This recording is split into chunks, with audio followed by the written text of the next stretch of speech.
दोस्तों कहानी का नाम है दुख। शहर का सबसे खूबसूरत आलीशान घर कोई भी उसे देखता है तो उसकी तारीफ किए बिना नहीं रह पाता। एक बार घर का मालिक किसी काम से कुछ दिनों के लिए शहर से बाहर चला गया। कुछ दिनों के बाद वह वापस लौटा तो देखा कि उसके मकान में धुआं उठ रहा है। करीब जाने पर उसे घर से आग की लपटें उठती हुई दिखाई पड़ी। उसका खूबसूरत घर जल रहा था। वही तमाशा देखने वालों की भीड़ लगी थी जो उस घर के जलने का तमाशा देख रही थी।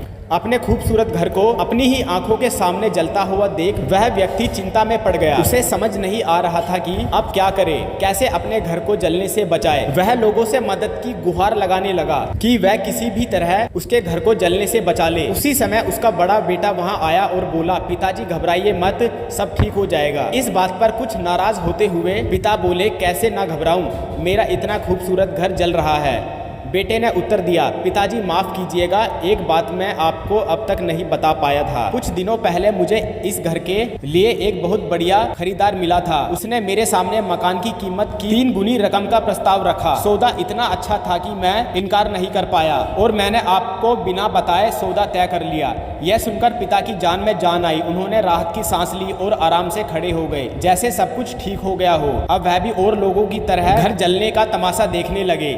तभी उसका दूसरा बेटा आया और बोला, पिताजी हमारा घर जल रहा है और आप है कि बड़े आराम से यहाँ खड़े होकर इस जलते हुए घर को देख रहे हैं, आप कुछ करते क्यों नहीं? बेटा चिंता की बात नहीं है, तुम्हारे बड़े भाई ने ये घर बहुत अच्छे दाम पर बेच दिया है।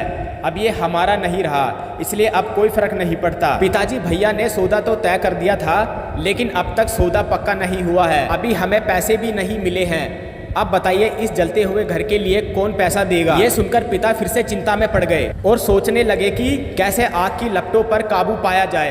वह फिर से पास खड़े लोगों से मदद की गुहार लगाने लगे। तभी उनका तीसरा बेटा आया और बोला, पिताजी घबराने की सच में कोई बात नहीं है। मैं अभी उस आदमी से मिलकर आ रहा हूँ जिससे बड़े भाई ने मकान का सौदा तय किया था। उसने कहा है कि अपनी जुबान का पक्का हूँ। मेरे आदर्श कहते हैं कि चाहे जो भी हो जाए अपनी जुबान पर कायम रहना चाहिए, इसलिए आप जो हो जाए जबान दे दी है तो घर जरूर लूंगा और उसके पैसे भी दूंगा। पिता फिर से चिंता मुक्त हो गए और घर को जलते हुए देखने लगे। तो दोस्तों एक ही परिस्थिति में व्यक्ति का व्यवहार बार बार बदलता है और यह व्यवहार उसकी सोच के कारण होता है। उदाहरण के लिए जलते हुए घर के मालिक को ही देख लीजिए। घर तो वही था जो जल रहा था, लेकिन उसके मालिक की सोच में कई बार परिवर्तन आया और उस सोच के साथ उसका व्यवहार भी बदलता गया। असल में जब हम किसी चीज से जुड़ जाते हैं तो उसके छिन जाने पर या दूर जाने पर हमें दुख होता है, लेकिन यदि हम किसी चीज को खुद से अलग करके देखते हैं तो एक अलग सी आजादी महसूस करते हैं। दुख हमें छू तक नहीं पाता है।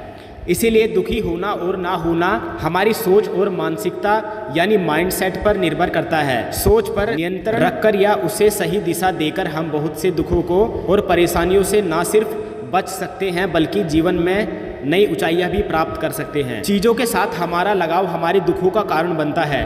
दोस्तों ऐसी ही कहानी के लिए चैनल को सब्सक्राइब कर देना। मिलते हैं अगली वीडियो में।